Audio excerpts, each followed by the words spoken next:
Tu t'entraînes comme un fou ou comme une folle à l'entraînement, mais le jour J, en compétition, eh bien ça bloque. Tu as toujours cette différence entre l'entraînement et la compétition.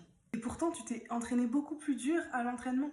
Tu as fait des choses différentes, tu as été un peu plus loin, tu t'es entraîné plus dur, tu te sentais prêt ou prête. Mais tu sais pas pourquoi, le jour J sur la compétition, rien n'a fonctionné comme d'habitude.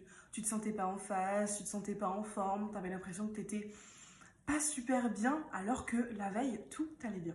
Bon, je te rassure, moi aussi je me suis déjà posé cette question-là. J'avais tout le temps l'impression qu'en compétition, ça ne reflétait absolument pas mon niveau. Et c'était ni lié à l'arbitrage, ni lié à mes adversaires, ni lié même à mes coéquipières. C'était uniquement moi. Je me sentais pas en phase. Et je me sentais pas en phase parce que ça venait surtout de mes pensées, de mon discours interne. J'étais très négative envers moi-même. J'étais beaucoup dans l'autocritique. Je me comparais sans cesse à d'autres personnes avec qui je ne devais absolument pas me comparer. Et ce que j'ai mis du temps à comprendre, c'est que ces pensées-là guidaient mes émotions, qui guidaient ma performance. Forcément, si j'étais très négative envers moi-même, j'avais des émotions un peu de tristesse ou de colère ou de dégoût. Et donc, ça impactait mes performances parce qu'elles n'étaient plus neutres. Elles étaient moins bonnes que d'habitude, puisque habituellement, je les faisais avec une émotion neutre ou une émotion plutôt positive.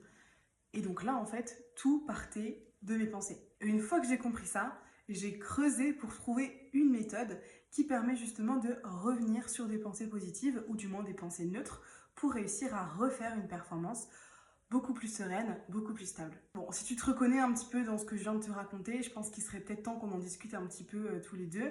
Ce que je peux te proposer dans un premier temps, c'est que déjà tu regardes ma masterclass gratuite qui est disponible directement sous cette vidéo ou dans ma bio également.